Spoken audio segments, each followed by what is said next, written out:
O Hayek tem um argumento curioso. Ele diz que o próprio historicismo é também uma forma de cientificismo. Isto pode parecer à primeira vista paradoxal, porque então como é que eu estar a dizer que não pode haver teoria geral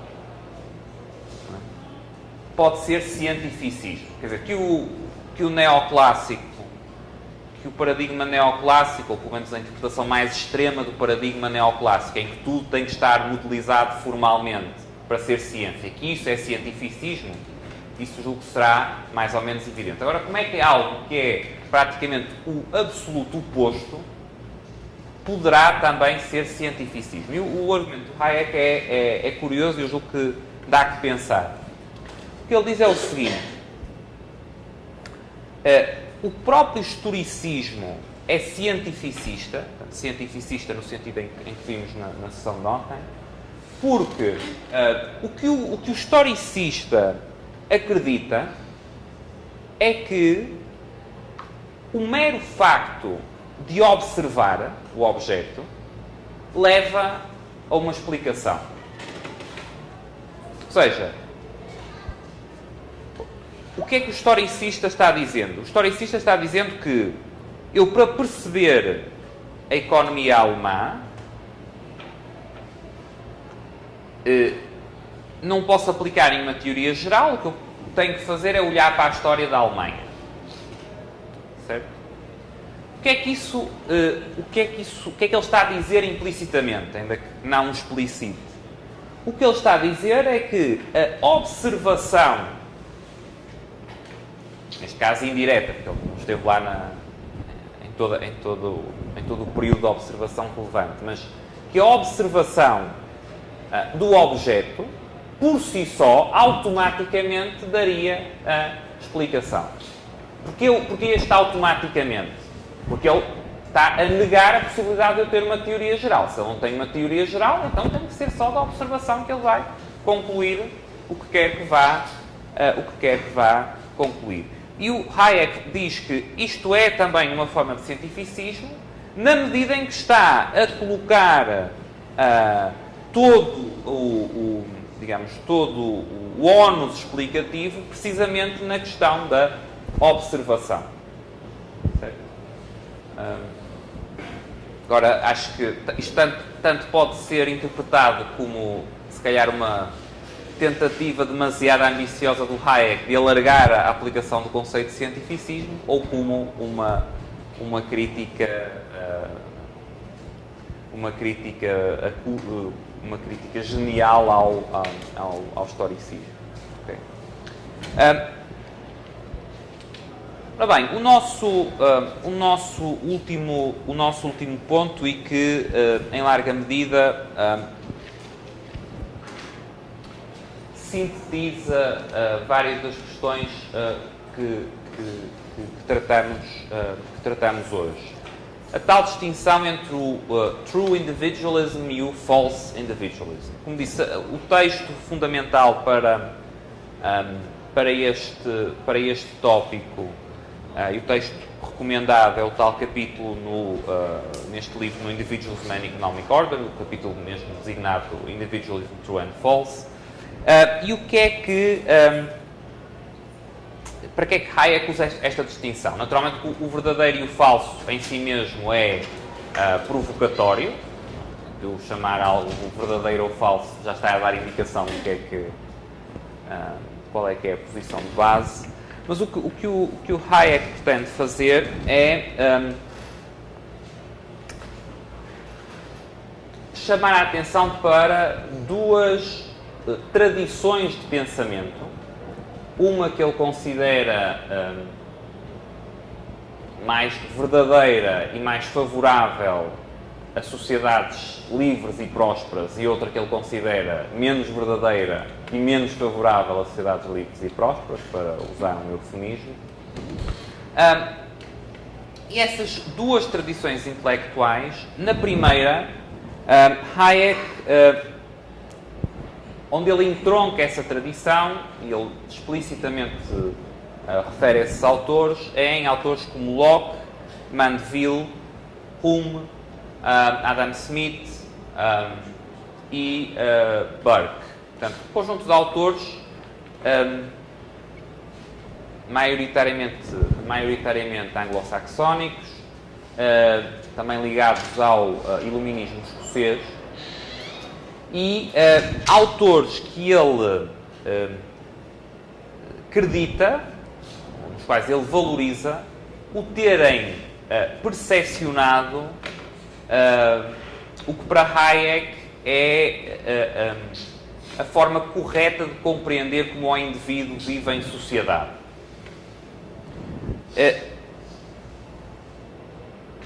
Dois autores também que para Hayek são simbólicos desta abordagem do individualismo verdadeiro.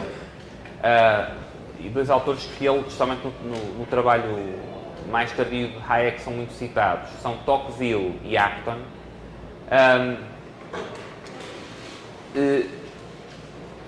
E já agora uma curiosidade, quer dizer, quando Hayek promoveu a fundação da Sociedade de Mont Pelerin, ele queria que ela se chamasse Sociedade Tocqueville-Acton. O que aconteceu foi que o nome não foi aceito, e depois acabou por ter que se fixar o nome Mont Pelerin, que foi o sítio da primeira reunião, não é? E o nome não foi aceito, curiosamente, porque, salvo erro, Frank Knight, da Escola de Chicago, objetou a que uma sociedade de liberais clássicos pudesse ficar com o nome de dois católicos. E, portanto, achou isso ofensivo, que se fosse usar o nome de dois católicos para uma sociedade de liberais clássicos. Já agora, Hayek não era católico. Mas achava que era, ou seja, a proximidade que ele sentia do tratamento do tema do individualismo em Tocqueville e Acton era de tal ordem que achava que em honra deles a sociedade devia ter esse nome. Qual é a segunda tradição intelectual? Para não me alargar demais e para poder ainda desenvolver um pouco o tema. A segunda tradição intelectual que Hayek associou ao individualismo falso, e também ao tal subtítulo do livro, ao abuso da razão, é o que Hayek designa a tradição intelectual que nasce com o racionalismo cartesiano. Portanto, a ideia de que a razão individual, tem um alcance por si só, que para Hayek é completamente errado.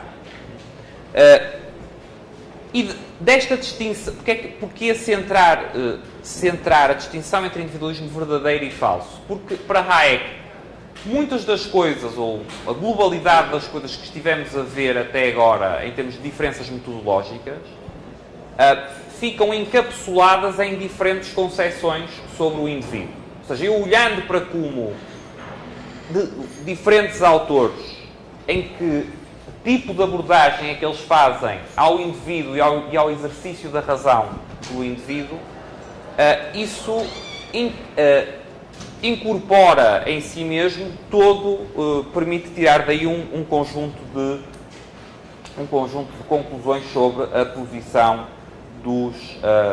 dos autores.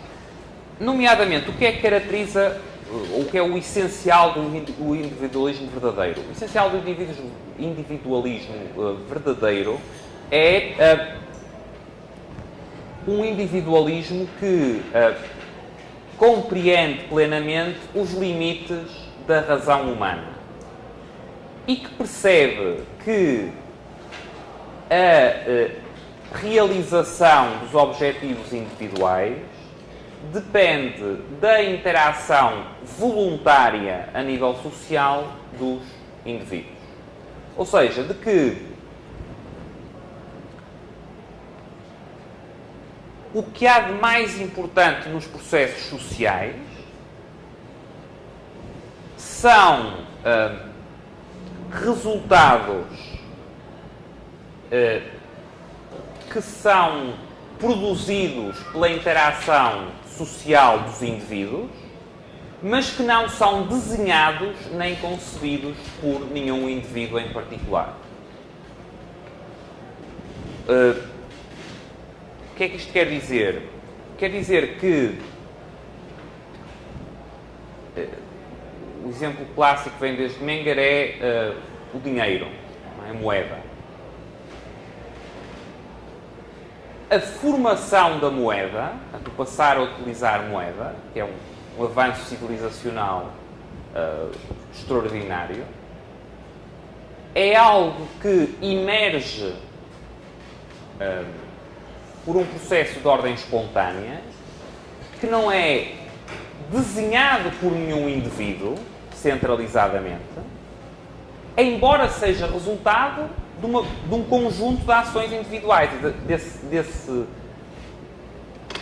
E do resultado desse conjunto de ações individuais, em circunstâncias sociais que permitiram a emergência dessa instituição, resulta o aparecimento da moeda.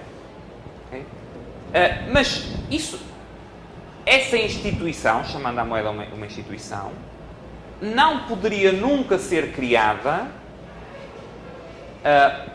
de forma deliberada, de forma centralizada por uma mente, okay? Por um só indivíduo.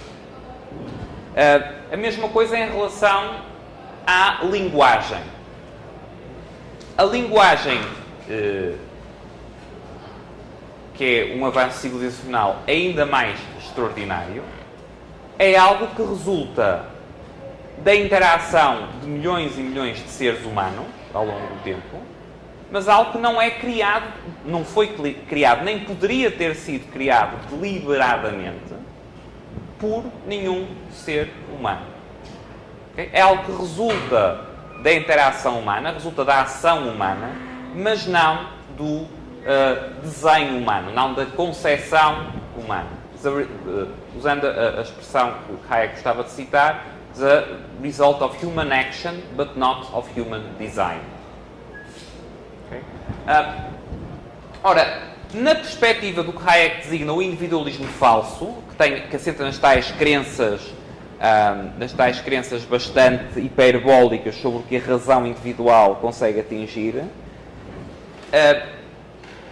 o tipo de análise social que eu faço é diferente. É o tipo de análise que realça sempre a construção deliberada, racional, planejada. Okay? Portanto, é que associa o avanço a ter não um contexto institucional que permita a emergência de instituições que são resultado da ação humana, mas não do tal desenho humano, mas o ter construído deliberadamente o padrão que é tido como ideal.